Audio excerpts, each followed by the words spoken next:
میں نے ان سے پوچھا کیا میرے علاوہ هل لقي هذا معي احد، جو کیس میرا کیس ہے، میرے کیس کی طرح کیا کسی اور کا بھی کوئی کیس اسی طرح کا کیس بنا ہے؟ مجھے ساتھیوں نے کہا نعم، ہاں۔ فذکرونی، کہنے لگا دو اور بندے بھی ہیں جو آپ کی طرح سچ گوئی سے کام لیے، ان کے بارے میں بھی رسول اللہ نے یہی فیصلہ کیا، جاؤ جب تک اللہ فیصلہ نہ کرتے اللہ کے فیصلے کا انتظار کرو۔ میں نے کہا وہ دونوں کون ہیں؟ مجھے بتایا گیا مرارۃ بن الربیع العمری وہلال بن امیۃ الواقفی۔ مجھے بتایا گیا ایک مرارہ بن ربیع عمری رضی اللہ تعالی عنہ ہے، اور دوسرا ہلال بن امیہ واقفی رضی اللہ تعالی عنہ ہے۔ ذکرونی رجلین صالحین قد شہدا بدرا ففیہما اسوۃ،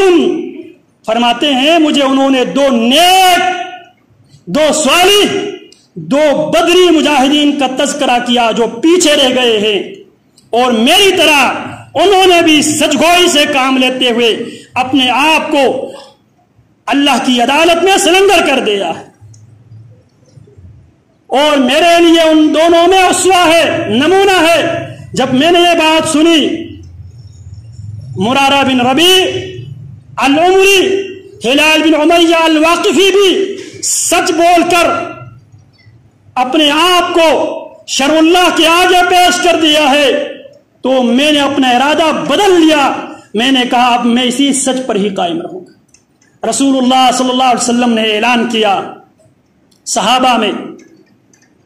آج کے بعد ان تینوں سے سوشل بائیکاٹ کیا جائے گا، ان سے کوئی سلام و کلام نہیں کیا جائے گا۔ اللہ اکبر کبیرہ۔ صحابہ کرام رضوان اللہ علیہم اجمعین، جناب کعب فرماتے ہیں میرے جو دو ساتھی تھے، دونوں بزرگ تھے، وہ گھروں میں بیٹھ کے ندامت کی آنسو بہاتے رہے، توبہ استغفار کرتے رہے۔ میں ان میں سے نوجوان تھا، میں مارکیٹ میں بھی جاتا تھا، پیارے پیغمبر کے پیچھے نماز پڑھنے کے لیے بھی جاتا تھا، لوگوں سے ملتا بھی تھا، لیکن کوئی مجھ سے سلام کرنے کے لیے تیار نہیں تھا۔ میں اپنے چچا زاد بھائی ابو قتادہ رضی اللہ عنہ کے باغ میں گیا، دیوار فلان کر گیا، ابو قتادہ پہ سلام کیا، اس سے بات کی، وہ آگے سے مجھ سے بات نہیں کر رہے تھے، باوجود اس کی فرماتے ہیں وَكَانَ أَحَبُّ النَّاسِ إِلَيَّ، میرے چچا زاد بھی تھے، میرے دوست بھی تھے، اور مخلوق میں اللہ رسول کے بعد میرے سب سے محبوب ترین دوست ابو قتادہ تھے۔ کوئی بات کرنے کے لیے تیار نہیں۔ خیر انہی ایام میں، اسی اسنا میں مارکیٹ سے ابو قتادہ کی باغ سے نکلا، مارکیٹ میں پہنچا تو وہاں پہ ایک شامی لوگوں سے پوچھ رہا تھا مجھے کعب بن مالک کی ایڈریس بتائیے، میں نے کعب بن مالک سے ملنا ہے، مجھے کعب بن مالک دکھائیے۔ لوگوں نے اشاروں سے کہا یہ جا دیکھو یہ کعب بن مالک جا رہا ہے۔ اس نے مجھے ایک خط دیا ملک غسان کی طرف سے۔ ملک غسان نے خط میں لکھا تھا ان صاحبک قد جفاک، تیرے ساتھی محمد نے تیرے ساتھ ظلم کیا ہے، تو نوجوان آدمی ہے، باصلاحیت آدمی ہے، میرے پاس آؤ، میں تیرا دلاسا دوں گا، تجھے میں اس مقام پہ بٹھاؤں گا جس مقام کا تو اہل ہے۔ اللہ اکبر کبیرہ۔ یہ چٹھی پڑھتے ہیں، یہ ہے ریاست سے، اسلام سے، ملک سے، نبی سے، شریعت سے وفاداری۔ پوری ریاست میں کوئی بات کرنے کے لیے تیار نہیں ہے، کوئی سلام و کلام کے لیے تیار نہیں ہے۔ قرآن بیان کرتے ہیں وَضَاقَتْ عَلَيْهِمْ أَنفُسُهُمْ، ان کی جانیں بھی ان پر تنگ پڑ گئی تھی۔ ان حالات میں بھی ریاست سے وفا کرتے ہوئے، ریاست مدینہ سے وفا کرتے ہوئے اس خط کو لے جا کر قریب جو تنور جل رہا تھا اسی میں جلا دیتے ہیں، اور فرماتے یہ تو میرے لیے بہت بڑی آزمائش ہے، اللہ کے دشمن میں اور میرے نبی کے درمیان حائل ہونے کی کوشش کرے۔ یہ ہے صحابہ کرام. خیر یہ واقعات بہت لمبا ہے، انشاءاللہ اگلے خطبے میں انشاءاللہ اس پہ گفتگو ہوگی. تو جناب کعب بن مالک رضی اللہ تعالی عنہ کو ان کی غلطی کی بنیاد پہ جب وہ سزا پا رہے تھے، جب بائیکاٹ کا ایام چل رہے تھے، لوگ سلام و کلام کرنے کے لیے تیار نہیں تھے، ان حالات میں ملک غسان خط لکھتا ہے، آؤ ہمارے پاس، ہم تیری دلجوئی کریں گے. اس خط کو تنور میں پھینک کر اپنے آپ کو اپنی ریاست سے، اپنے نبی سے، اپنی شریعت سے وفاداری کا جناب کعب بن مالک رضی اللہ تعالیٰ عنہ ثبوت دیتے ہیں. تو بعد میں یہ کر رہا تھا، جو سچ ہے وہ سچ وقتی طور پر سچ کی وجہ سے انسانوں پر آزمائش آتی ہے، لیکن سچ کے اندر اللہ رب العالمین کی طرف سے بہت بڑی رحمت ہوتی ہے، اور سچ کے بولنے کی وجہ سے 50 دن تک آزمائش سے دوچار ہونے کے بعد اللہ نے ان کی سیرت کو قرآن بنایا. قیامت تک ہم پڑھتے رہیں گے. وعلى الثلاثة الذين خلفوا حتى إذا ضاقت عليهم الأرض بما رحبت وضاقت عليهم أنفسهم وظنوا أن لا ملجأ من الله إلا إليه ثم تاب عليهم ليتوبوا إنه هو التواب الرحيم. وصلى الله وسلم على نبينا محمد.